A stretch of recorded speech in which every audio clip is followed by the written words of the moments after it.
buyer, the first thing that I do is I always start with a discovery call. And the reason why is because I want to make sure that I'm even a good fit for this person or that they're a good fit for me. I don't work well with all buyers or all people. Like most people in this world, we get along with a certain subset of folks and vice versa.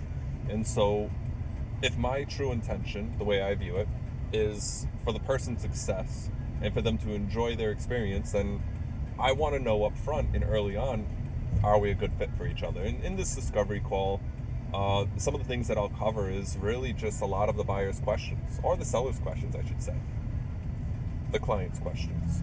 And in that conversation, we'll start building a dialogue and a repertoire with each other. So I've realized that some of the folks that I get along with best, I'm joking around with them right from the beginning. I mean, there's a lot of like there's just like a friendship there already by the time I'm off the phone with them. And those are the relationships I love. Those are the kinds of people that I enjoy going to work for and help be successful in this.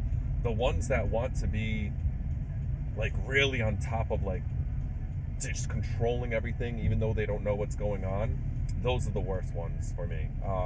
I don't do well with folks like that because there's a lot of butting of heads, and there's what I know and what I've experienced, and then you have this person. It's like being at your job and there's that one person that always wants to tell you how to do your job, but they've never done it themselves, or they just don't understand the politics behind it, or the seriousness behind certain things.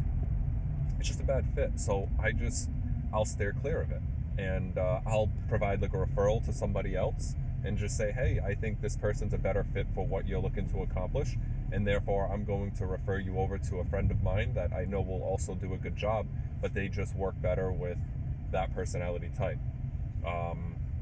There's also, there's a number of reasons why, but so there's that. And then the other thing is like, I like to get ahead of a lot of the questions up front, so that way the client and I are speaking the same language, because I believe that in all professions, vocabulary is important, and we want to make sure that we're all speaking about the same thing. So some folks call an appraisal an inspection, and most of the time that's because of something that their parents have told them or taught them, or something they've learned from an older generation person that has bought a house in the past. And the reason why this is important is because when you're talking about an inspection, in the market that we just came out of, like COVID, there were a lot of people waiving inspections. And so what parents and grandparents and whatnot will do is they'll say, what kind of real estate agent are you working with that would tell you to waive an inspection?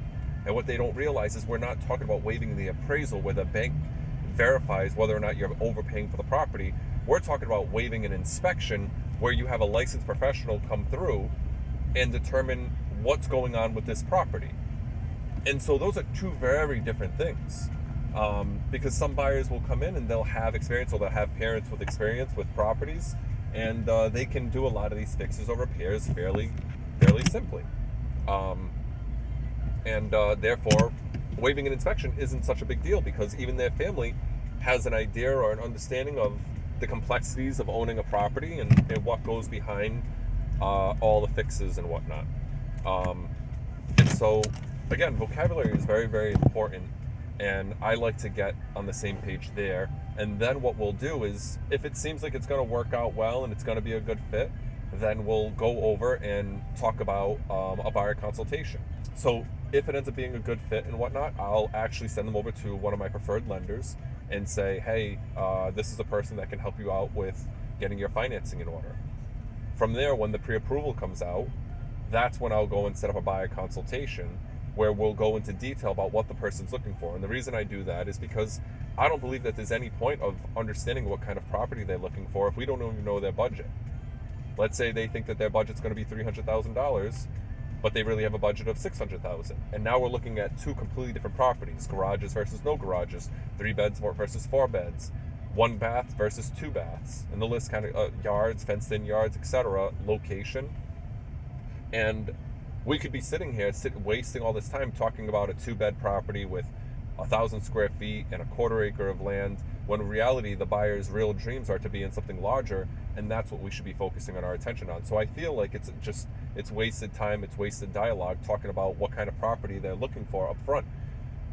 I wait till the pre-approval's out. I wait to understand their budget, and then I show them what's within their budget and figure out how does that pertain to what they are looking for. And that's where I talk about their needs versus their wants. What do they need in a home versus what are they just going to be happy if it also ends up having, what the property also ends up having. Like, let's say they need a 2-bed, but it'd be great to have a 3-bed because they'd like to put that office space in there.